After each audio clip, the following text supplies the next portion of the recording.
Hello, scholars. I am Dr. Christina Williams, and I am back with another lesson for you today.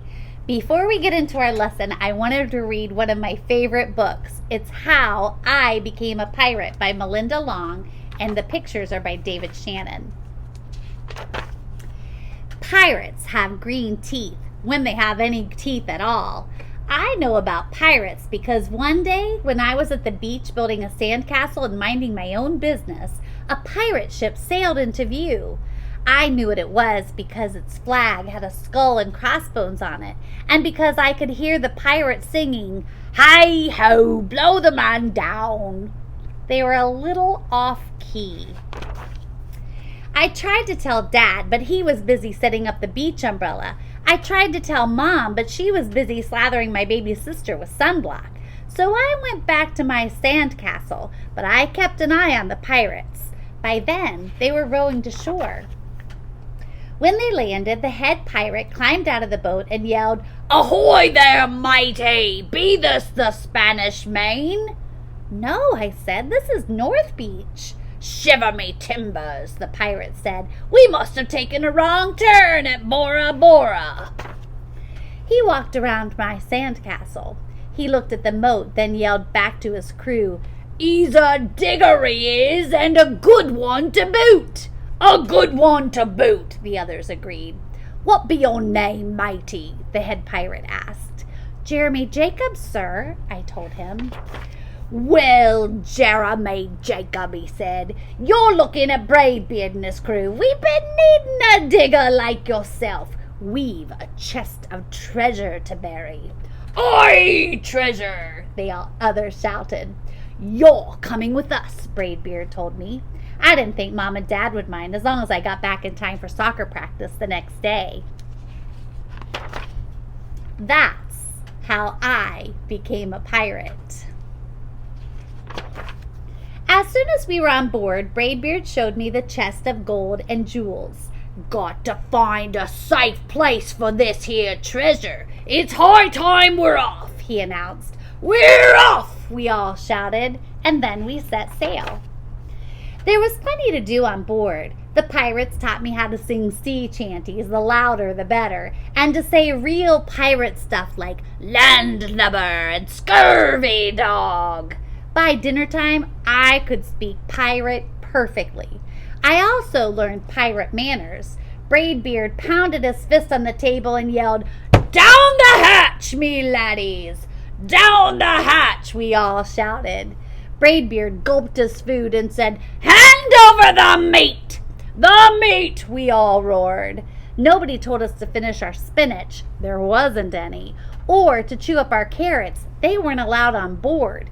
We talked with our mouths full, and nobody said please or thank you. After dinner, I tried to teach the pirates to play soccer. Braidbeard kicked the ball and yelled, "Arg, soccer!" "Arg, soccer!" the crew yelled. Then everybody dove for the ball at once, and it rolled right off the deck. "After it, me hearties!" Braidbeard commanded. "After it?" we all whispered. We fought over who would go get the ball, but it didn't matter anyway because a shark came along and swallowed it in one gulp. So much for soccer. By now, it was past my bedtime, but nobody tells pirates to go to bed, to take a bath, or to brush their teeth. Maybe that's why their teeth are green. Pirates sleep with one eye open, just in case, and they don't change into pajamas unless they want to. Pirates don't do anything they don't want to, except for maybe swabbing the decks. I wanted to be a pirate forever. But then I found out what else they don't do. When I couldn't stay awake any longer, I asked Braidbeard to tuck me in and read me a story. "Tuck you in?" he bellowed. "Pirates don't tuck. No tucking!" the crew cried. And the only thing they had to read was a map. "Don't you have any books?" I asked. Braidbeard looked confused. Books? I didn't even bother to ask about a goodnight kiss. It wasn't easy to fall asleep without a story, but I was finally dozing off when a storm broke. Thunder boomed and lightning flashed. I tried to hide under the covers as waves slammed up against the ship, but I kept falling out of my hammock. I couldn't find anyone in the cabin. They were all on deck. "Lower the sails!" Braidbeard shouted. "Batten down the hatches!" Everybody ran around yelling and lowering and battening. Nobody had time to sit close and tell me it would all be over soon. Nobody even noticed me. I decided I didn't want to be a pirate after all. Just then, flash, crash, crack! Lightning hit the mast and split it right down the middle. "What do we do now?" yelled one of the pirates. "We'll have to turn back," called another. "But the treasure!" hollered Braidbeard. "Where will we bury the treasure?" I stepped forward. "Maybe I can help," I shouted over the wind. "I think I know the perfect digging spot." When the storm was over, we rowed back to shore and buried the chest. We drew a map so we could find the treasure again, but I don't think I'll need it. Can you tell where it is? Jeremy Jacobs' backyard. After that, the pirates repaired the ship and got ready to set sail. Before they left, Braidbeard handed me a flag and said, "You make a fine pirate, Jeremy Jacob. Guard that treasure well. We'll be back to get it soon enough." "Soon enough," the crew repeated. "And if you ever need us," Braidbeard added, "just run the Jolly Roger up yonder pole." "Up yonder pole," the others shouted. And maybe I will, but not today. I have soccer practice. Now, I read this book because the letter combination we're going to work on today involves the letters AR. And when you see an AR, we're going to make that sound R, like a pirate. So it's perfect. If you have your eye patch on, if you don't, go ahead and put it on. And it's time for us to decode some words. While you're getting situated, I have a couple jokes for you. First joke. What is a pirate's favorite letter? Did you say R? Not an R. Lots of folks think it might be the R, but it actually be the C. Get it? You know, like C, like the sea. It's a pun. It's a play on words. How about this one? What is a pirate's least favorite vegetable? Well, spinach and carrots weren't allowed on the ship. It's a leek. Got it? Boats, you don't want to have a leak in your boat. There's also a vegetable called a leek. It's kind of like a green onion. A leek. Okay, so I'll leave my comedy act somewhere else. Now let's get to some work. Deciding what words say when they contain the letters AR. Remember, when you see an AR, you make the sounds R, like a pirate. Now you'll have lots of word cards like this, and they have short, simple words with AR saying R, and then there are some longer words where the AR says R. And all you're going to do is make the sound you see. Now, if while you're making the sound you say k, a, let's say you forget that AR says R. If you make your way across k, a, and it doesn't make a word you know, not to worry. Just say, is there a rule I know? There is. AR says R like a pirate. So if you forget the rule for a moment, not to worry. Just say, is there a rule I know? Oh, yeah. AR says R like a pirate. Do you get the motion? We're making a hook like with our finger and saying R. That's it. All right, so this word says R. Car. How about this one? Make the sounds. The AR is right at the beginning, but it doesn't change anything. AR says R. Then we follow it with arm. Yeah, arm. That's it. Now you're going to make your way through the word cards just like this. All the words have AR that says R, like a pirate. Now another fun thing for you to do is to play the game board game. And of course, you just take the die, roll it, move that number of spaces, decode the word that is there. And this one says G-R-D-N. G-R-D-N. Garden. Yes, in Ohio, it's almost time to start planting our gardens. So there is a basic AR word game, and then there's a more challenging AR word board game. Both of those are for you. Now, I've given you a pretty sophisticated list. If you're not ready for this, don't worry about it, but it's here when you're ready. And one of the things you can do to make this a little bit more fun is find the ARs and make a star. Now, do you know how to make a star? I'll show you. So you're going to make a star on the word. So let's say the word is and then we have an AR and then a T. That's the word.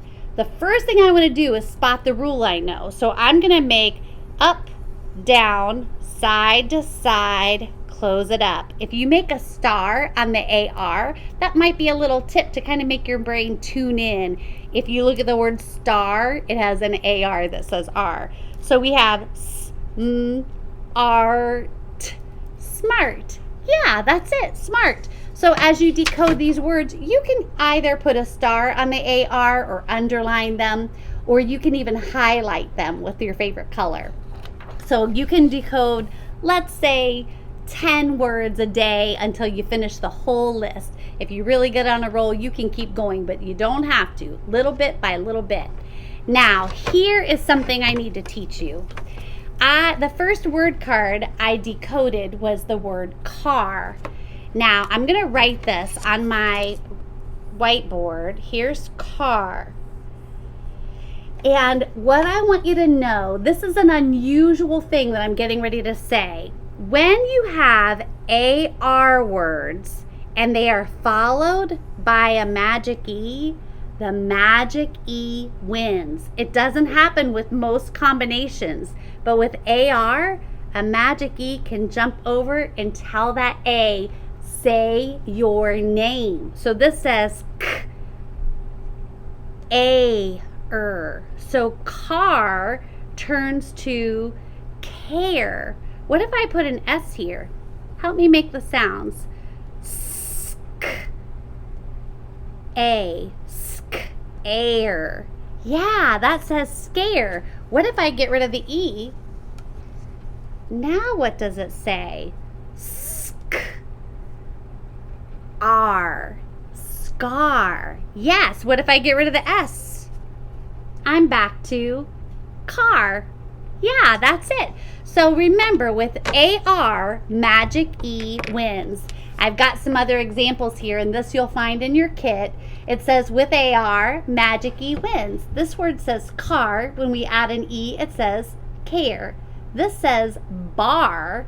When I add a magic E, it says bare, like the trees are still pretty bare. This says star with a magic E. Now it says stare. Do you get it? How about this one? What's that say? Far. And this one says fare. Now, this is the kind of fare like you pay your bus fare. This is the one we did, scar and scare. So now you know with AR, magic E usually wins. All right, there's one more thing that I added into this lesson because I think you're capable of doing it.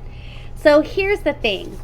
There are some words that have apostrophes in them. Do you see that? So there are some words that have apostrophes. A lot of those words are called contractions. And so a contraction is when you take two words and you put them together, but when you put them together, you squash some letters out. So, and honestly, it comes from us being a little bit lazy with our speech. So I don't always say, I did not do the dishes, or I did not. Sometimes I just say, I didn't. And so I don't really hear the ah when I squash those words together and say them quickly. So did not ends up being didn't. But I want to show that I know I left the O out. So whatever letter was omitted, I usually put an apostrophe. And when I say up apostrophe, you'll know that the apostrophe is up off of the baseline. So it's up in the air.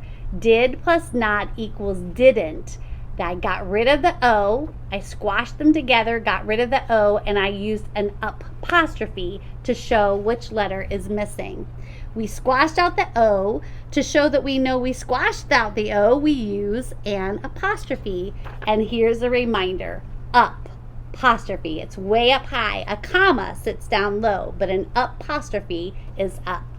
Now, because words are easily decoded if they if they have an apostrophe, I've given you a contractions game. So you can play this game with someone who loves you and play the game, decode the word from left to right, making the sounds you see. Remember, we make the sounds we see. This is a no guess zone. You put your finger under, you make the first sound, the next sound, the next sound, using what you know about how words work. So when I decode this one, it says let's, like let's go over to my house, or let's go get ice cream. You can decode these words even if they're contractions. Don't let that apostrophe slow you down. You just keep making the sounds you see. I wanted to include this so that you can see the apostrophe doesn't make it any more difficult. We'll work some more later as you get more sophisticated in your knowledge about how words work, to talk about which two words are squished together, which letter is squashed out. But for now, we're just going to work on straight up decoding those words, making the sound you see. Scholars, that's about it for our lesson today. It was a quick one, but I know you'll work hard and you'll master each one. That's it. I'll see you next time.